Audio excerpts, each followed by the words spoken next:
Por que essa foto em JPEG é mais bonita do que essa foto aqui em RAW? Fotógrafo de verdade só fotografa em RAW. Muita gente por aí fala isso, né? E se RAW tá tão esquisito assim, por que tanta gente fala que ele é melhor que JPEG? Hoje você vai entender essa diferença de uma vez por todas. Eu vou te mostrar um ajuste escondido aqui no menu da sua câmera que vai fazer o histograma parar de mentir para você. Quase ninguém usa, mas você primeiro precisa entender tudo que eu vou te falar aqui na frente, senão essa dica, em vez de te ajudar, vai te embananar todo. Eu sou Paulo Emura, fotógrafo profissional e professor há quase 30 anos, e muita gente me pergunta por que o RAW na tela do computador sai muito mais feio e esquisito do que aqui no preview da câmera. É por isso que aqui no meu canal você aprende fotografia de um jeito simples e na prática. Confia no tio. O JPEG não é só uma foto. Ele é um arquivo que a sua câmera já interpretou por você. Então, brilho, nitidez, cor, redução de ruído, tudo isso na hora que você clicou. Por isso o RAW te parece meio estranho, meio esquisito quando você abre lá na tela do seu computador. Pensa assim.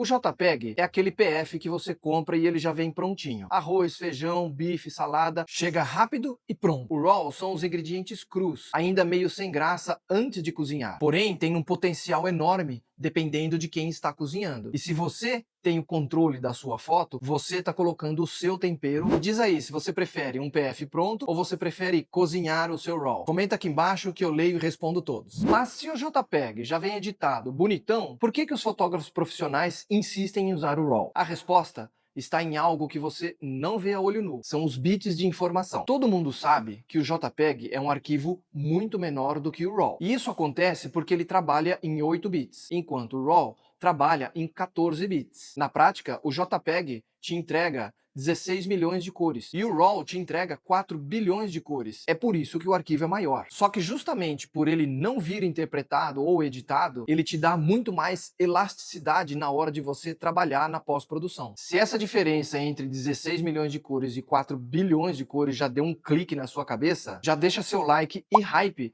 para eu saber que esse conteúdo está sendo interessante para você e assim eu consigo gravar mais vídeos desse tipo. Mas calma, porque nem tudo são flores pro RAW. Ele tem um custo alto e pode travar a sua câmera no meio de um evento. Imagina você no altar, a noiva entrando, você vai clicar um monte de fotos na sequência e a câmera simplesmente para de clicar. Pesadelo, né? E por que isso acontece? Porque a nossa câmera usa o buffer, que é uma memória temporária, para quando você clica aqui o botão até o momento em que esse arquivo é gravado no cartão. Eu coloquei o microfone aqui para a gente ver a diferença entre disparar em RAW,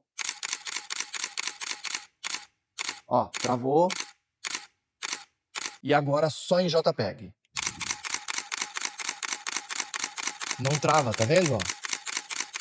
Porque o buffer consegue segurar muito mais em JPEG do que em RAW. Aliás, é por isso que é importante você investir em cartão de gravação rápida, seja para foto, seja para vídeo. Além do mais, ele é um arquivo universal que praticamente todos os dispositivos conseguem ler o JPEG, do celular ao computador. E o RAW já é muito mais limitado nessa questão. Então, se você precisa de agilidade, como por exemplo, um evento esportivo, uma matéria jornalística, ou mesmo uma festa infantil, um casamento, que as pessoas querem que subam as imagens ali nas redes sociais no momento em que está acontecendo o evento, vai de JPEG sem pensar. E é por isso que quando você fizer essa opção de utilizar o JPEG para ter essa velocidade, você tem que entrar aqui no menu e procurar estilos de imagem ou em inglês Picture Style e definir qual dessas possibilidades vai te atender melhor, porque eles vão mexer diretamente com o resultado visual. Eu montei essa cena aqui com vermelho, azul e amarelo, que são cores bem vibrantes, para a gente poder ver a diferença entre os estilos de imagem. Eu vou fotografar essa cena mudando algumas opções, mas mantendo a luz no mesmo lugar.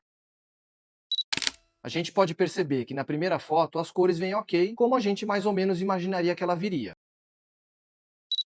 A segunda foto, que é o portrait ou retrato, ela vem muito mais azulada, porque justamente ela diminui os tons quentes para que a pele da gente não fique sobrecarregada demais, muito saturada.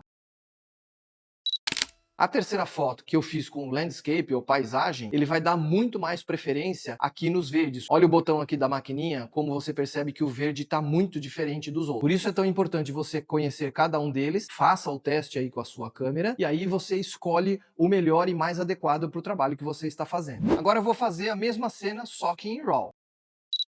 a gente pode notar que ele veio meio lavadão, porém eu tenho muito mais controle, muito mais opção de editar essa imagem para que ela fique assim, por exemplo. E ele te dá muita possibilidade para você fazer aquele tal tempero que eu falei lá no começo do vídeo. Então você consegue imprimir as suas características visuais, o seu estilo, a sua estética no resultado final da sua foto. Eu não vou ter a mesma velocidade do JPEG, mas eu vou ter controle total da minha entrega final. E até mesmo dar aquele truquezinho se você comer um pouco de bola na fotometria, mas dentro dos limites para não ficar feio. Se você precisar de agilidade, vai no JPEG. Porém, se você quiser qualidade e controle total, vai no RAW. E é justamente por isso que saber interpretar o histograma aqui na tela para não perder informação é fundamental, tanto no JPEG como no RAW. Mas ele não pode te enganar. Calma que eu vou te explicar agora. Mesmo se você estiver fotografando em RAW, o preview que você vê aqui na tela é um JPEG. A gente sabe que o JPEG tende a estourar um pouco as pontas, tanto os claros como os escuros. Como é que a gente poderia enganar o nosso LCD? Por isso eu vou te mostrar agora como ajustar o menu da sua câmera para que você possa ter um preview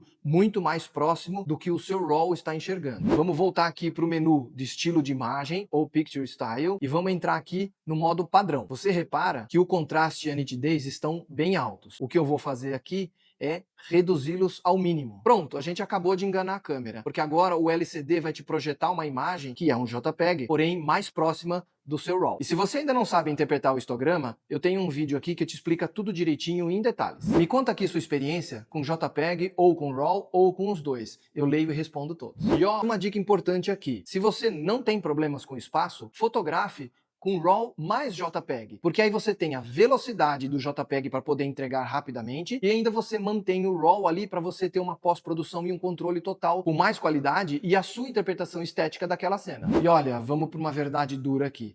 Entender de RAW, JPEG, histograma é a parte técnica da fotografia. Mas esse conhecimento técnico sozinho não paga suas contas. É preciso que você saiba cobrar corretamente o seu trabalho. E é por isso que eu escrevi meu livro aqui, ó, Posso Viver de Fotografia? Ele nasceu do que eu pratico há quase 30 anos. E não é um livro sobre técnica, e sim sobre o negócio da fotografia. Aqui eu te ensino a precificar e valorizar o seu trabalho. Se você quiser saber tudo que o livro vai te entregar, o link está aqui embaixo na descrição, ou o QR Code aqui na tela. E por falar em saber fotografar de forma inteligente, se no seu nicho você fotografa em JPEG direto pelas razões que a gente já falou aqui no vídeo, você pode criar o seu próprio perfil de estilo de imagem e agilizar o seu trabalho. A grande vantagem é que você já deixa o seu estilo de imagem para aquelas coisas que você faz com frequência. Isso te poupa um tempão no dia a dia e te faz trabalhar de uma forma muito mais inteligente. E se essa dica te ajudou, já considera deixar seu like e seu hype, porque entender quando usar o RAW e o JPEG vai inclusive te ajudar a economizar espaço em HD, cartão e até mesmo os pacotes de nuvem que a gente usa. Mas presta atenção aqui, muito importante, mesmo fotografando em RAW, nós temos que fotografar corretamente para a gente não ficar se matando na pós-produção. O RAW até ajuda,